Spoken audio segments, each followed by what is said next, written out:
Hello, BookTube. I finished my recording session with the Christian Science Monitor's Books Beat Facebook page.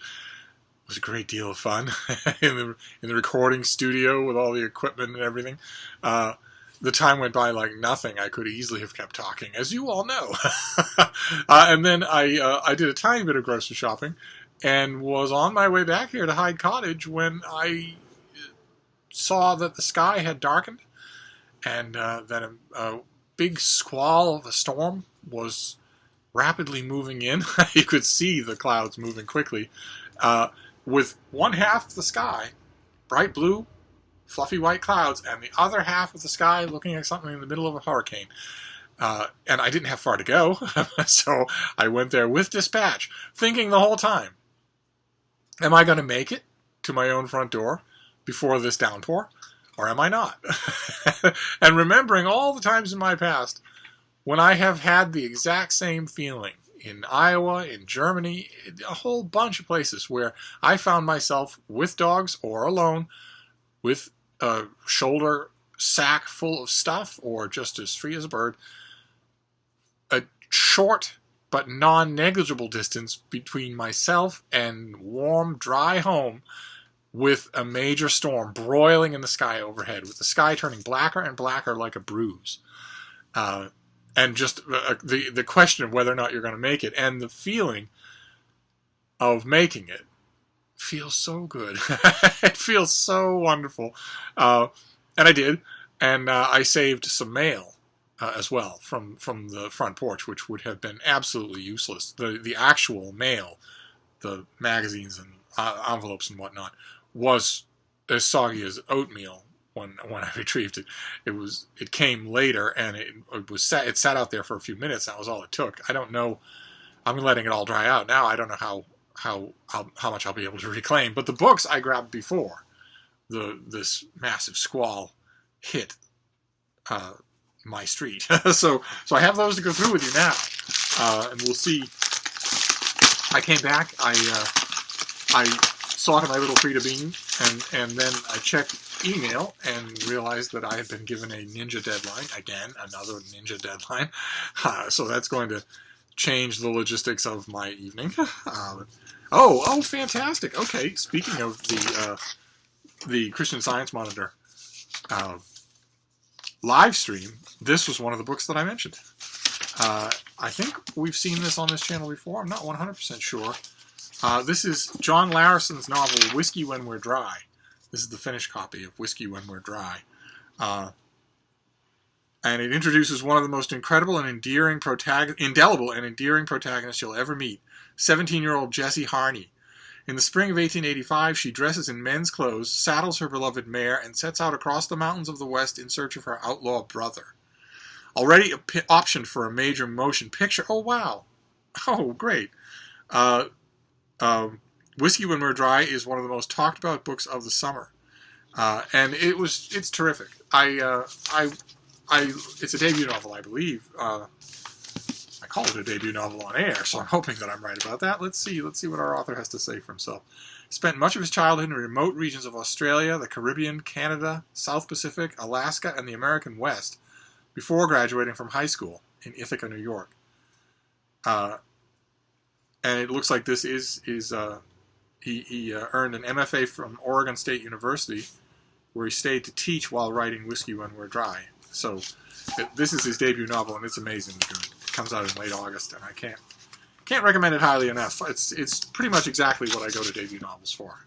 So that's good. That's a great way to start. I have a finished copy of this thing prior to August. Let's see what this next one is. Oh, okay. All right. This is another finished copy, only this one's a paperback, of something that we've seen on this channel before. This is Martin Solares' Don't Send Flowers. From Grove Atlantic, I think.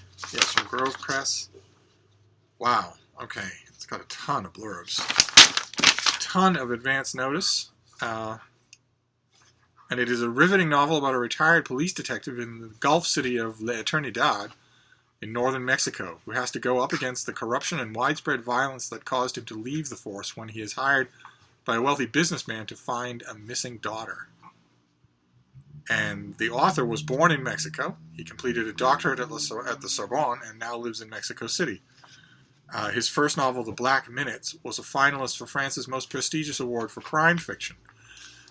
And I've had the advanced copy of this. I think we saw it on this channel. I've had the advanced copy sitting there on the August shelf for forever and ever without actually getting to it. So this is due in mid-August. I will get to it right away. That's wrong for it to wait that long. Let's see what this next one is. What is this next one? Oh, great, fantastic. All right, wow, we're doing okay. All made up stories so far, though. This is from Europa Editions. This also comes out in August, and this is the lovely finished copy of The Passage of Love by Alex Miller. At 16, Robert Crofts flees his childhood home in London for the Australian outback, where he works for years alongside Queensland's legendary black stockmen. When he comes to understand that the outback is not his true home, he moves to cosmopolitan Melbourne, where he meets Lena Soren, who, it soon becomes clear, is the true center of both this story and Robert's life. And the author is a two-time winner of Australia's premier literary prize, the Miles Franklin Literary Award, and winner of the Commonwealth Writers' Prize for The Ancestor Game. And this comes out at the very end of August, and once again, I've had the advanced copy on the August shelf for quite some time, and I've been reading lots and lots of August books, and yet I haven't got to it. There are, of course, more August books than even I can get to, but even so, it feels a little wrong. Let's just barrel on here. We only have a few packages today. I have a feeling that there won't be any more until tomorrow. Oh, wonderful. Okay, fantastic. Okay, great. This is by Daniel Klein and Thomas Cathcart, and it is something I requested. It comes out in October. It is I Think, Therefore I Draw. The subtitle is Understanding Philosophy Through Cartoons. And this is full of cartoons. Let me show you an example here. There are cartoon insets all throughout the book. Sort of illustrate the author's points, which are, let's see here. With just a few pen strokes and a poignantly sharp caption, cartoons have the power to inspire, seduce, outrage, and amuse. Some of today's best cartoonists are also some of our keenest observers, and a great cartoon can provide, in addition to humor and well-needed levity, acute psychological and sociological insights. While some of the most memorable editorial cartoons caricature infamous politicians and address times of cultural turmoil, what is often missed is a cartoon's remarkable ability to explain and illustrate life's biggest questions. It's not missed by me. I love cartoons. I have said on this channel a few times that I consider the enormous body of New Yorker cartoons to be emojis before there were emojis. There is a New Yorker cartoon to explain every mood, every moment, every outrage, every new piece of happiness. I love them. I dearly, dearly love them. I spent hours looking through big collections of New Yorker cartoons, and it's time well spent. And in this book, the authors, these are the two who wrote Plato and a Platypus Walk into a Bar, and they've culled dozens of cartoons from magazines like The New Yorker and Punch that shine a light on mankind's perennial conundrums, such as, is there a cosmic scheme, and is there really a difference between girls and boys? I can't wait. I will review this. I don't know that I can't really guess what kind of reaction it will get in book review sections. I can't really gauge that. A lot of book review sections, except for the really big ones, are constricted in space, and they are also constricted in visual budget. And you really can't review a book like this without reproducing some cartoons. So I don't know. I will review it myself, certainly. Let's see. This is our last one. It's light. It's flat. I don't know what this could be. What is this?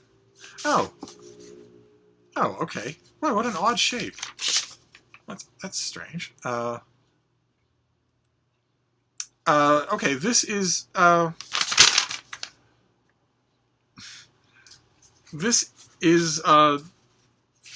this is lovely. Good Lord, look at that. Okay, So am I right? Hell, hang on just a second here while I become omniscient about this book. Okay, all right. This is the 10th anniversary edition of How Fiction Works by James Wood, by the noted critic James Wood. Look at this cute little thing. It's got the French flaps and the deckled edges. It's a that's amazing. Picador just reissued it for its 10th year anniversary in a lovely paperback. That obviously their confidence is that this is something you'll want to keep. That this is just a great book wow, what an odd decision. Okay, so this is in early August. This is going to come out in a paperback for $17. I've read it already. It's there, as you can tell from the title. There are sententious bits, but it's also really entertaining, really thought-provoking. James Woods is an author. He's a critic whose acquaintance you should make if you like intelligent writing about writing. And I'm wondering if this is just if this is reprinting it like this in such a lovely trade paperback is just a desire. It's a little thing. It's smaller than a normal size trade paperback. I wonder if this is just, to get it out there. Just go to a bookstore and buy one for yourself and for a friend. I could see that. I could actually see that. So let's see here. In the tradition of E.M. Forster's Aspects of the Novel and Milan Kundera's The Art of the Novel, in addition to Milan Kundera, we could also mention John Gardner, if anybody remembered him, but they don't. How Fiction Works is a scintillating study of the magic of fiction, an analysis of its main elements, and a celebration of its lasting power. Here, one of the most prominent and stylish critics of our time looks into the machinery of storytelling to ask some fundamental questions. What do we mean when we say we know a fictional character? What constitutes a telling detail? When is a metaphor successful? Is realism realistic? Why do some of our literary conventions become dated while others stay fresh? Is there really a difference between a boy and a girl? No, that last one is not covered in this book. Wow. Okay, great. So this is the 10th year anniversary of How Fiction Works, and a lovely reissue. That, I tell you, the publishing industry just surprises me left and right. I never know what I'm going to get, and I'm often pleased by the inventiveness. That's wonderful. Okay, so that is our rainy day mail haul here. It's just been an on and off, pouring, raining, humid week. Just incredible. And tomorrow is Friday and wraps up the week, and I'm sure that intermittent downpours and soaring humidity are predicted as well. It's just this weather pattern is stuck and seems to be going nowhere, and at least until the month of August. It's amazing. So we have Whiskey When We're Dry by John Larson. I do recommend. A debut that I do recommend. Then Don't Send Flowers by Martine Solares, crime fiction that I haven't gotten to. I feel bad about that. Then The Passage of Love by Alex Miller, another big novel. I think, Therefore I Draw, which is right up my alley, just right up my alley. I will definitely write about it, I just don't know where. And then a beautiful little reissue of How Fiction Works by James Wood. What an amazing thing. So there you go, mostly fiction and also studies of fiction. So that will do it for now. I've got to email up a storm and find out about this Ninja deadline and see what's negotiable, what's not, what kind of work is involved. So this may be the only video today, although it's not really, right? I mean, this is a 15-minute video about the mail, but elsewhere online, there's also a 30-minute video of me talking about August new releases on the Facebook BooksBeat group. So if you go on over to Facebook and you just sign up for the group, and you'll be approved, and somewhere in the group's feed will be the recording of that conversation. It was a great deal of fun, covered a great deal of topics. Once again, I am true to my word, and although I did an August new releases video for the Christian Science Monitor, I'm going to do a completely different August new releases video for you on this channel a little bit later on. So I don't know if there'll be any more videos today, but if there are, you'll be the first to know. If not, I'll be back tomorrow with plenty more. So I'll see you later. Thank you, BookTube.